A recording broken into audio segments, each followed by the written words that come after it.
இப்போ 2.2ல் ஃபிஃப்த்து சம்மு என்ன சொல்கிறாங்க அப்படின்னா, அந்த ஃபார்மெட் ஞாபகம் வச்சுங்க. p/2 இன்ட்டு 5 ஓகேங்களா. ஒரு வேளை இதில் எதனா ஒன்று எம்மோ எண்ணோ ஜீரோவாக கூட இருக்கலாம். எப்படின்னா p/2 இன்ட்டு 5 இருக்கலாம். அப்படி இல்லைன்னா p/2 இன்ட்டு 5 இருக்கலாம். இது எப்படி இருந்தாலும் சரி, இது மூணில் எது வந்தாலும் சரி, இது டெர்மினேட்டிங் டெசிமல். இது வரல அப்படின்னா அது நான் டெர்மினேட்டிங் டெசிமல் ஆத்துங்க. இப்போ நமக்கு கீழே இருக்கிற ஃபேக்டர்ஸை மாற்றணும் இல்லையா. அது ஃபேக்டர்ஸாக மாற்றணும். 2 5 நம்ம மாற்ற முயற்சி பண்ணுவோம். 128 டிவைட் பண்ண என்ன வரும்? 264 232 2 16 2 8 2 4 2 2 2 1 1 2 3 4 5 6 7. அப்போது 7 டிவைடட் பை 2/7 இன்ட்டு 5/0 கன்சிடர் பண்ணிங்கன்னா இதுதான் இது ஆஸ் டெர்மினேட்டிங் டெசிமல். செகண்ட் சம்மை 21/15. இது ரெடியூஸ் பண்ணலாம் இல்லையா. எப்படி ரெடியூஸ் பண்ணலாம்? 21/15 இது 7 3s, இது 5 3s. அப்போது 7/5/1 இன்ட்டு 2/0 கன்சிடர் பண்ணிக்கலாம் இல்லையா. பண்ணிக்கிட்டா toss terminating decimal.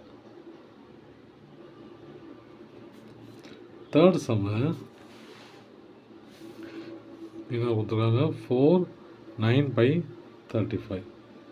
Mixed fraction ஆகுது இல்லையா. அதை ப்ராப்பராக கால்குலேட் பண்ணிக்கலாம். 4 35s 70 இல்லையா. 70 140 149/35.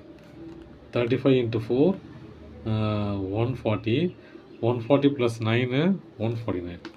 அப்போ இது என்னவாக மாறிச்சு? 149/35 ஆகிடுச்சு. 35 தான் அந்த ஃபேக்டர்ஸாக பிரிக்கணும் இல்லையா. பிரிச்சா பாருங்கள்.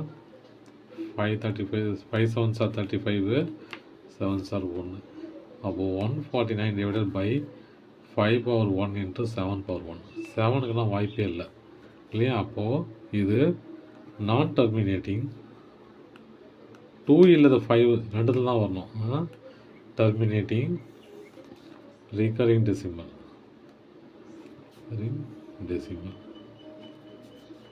Fourth sum 219 divided by 2200. இந்த ஃபேக்டர்ஸை பிரித்தா நமக்கு தெரிஞ்சிடும். 2200 2ஆல் பண்ணால் 1100 2ஆல் பண்ணால் 550 2ஆல் பண்ணால் 275 திரும்ப 2ஆல் பண்ண முடியாது. 5ஆல் பண்ணலாம். 5ஆல் பண்ணால் 5 திரும்ப 5ஆல் பண்ணால் 11ஆல் பண்ணால் 1. அப்போ 219 அது ஃபேக்டர்ஸ் எப்படி பிரிஞ்சுக்குது? 1 2 3 2/3 5/2 இன்ட்டு 11/1. கண்டிப்பாக இது ரெண்டும் ஓகே. எக்ஸ்ட்ரா இது வந்துடுது இல்லையா. அதனால் இது நான் டெர்மினேட்டிங் ரீகரிங் டெசிமல். அவ்வளோதான் சார். தேங்க்யூ.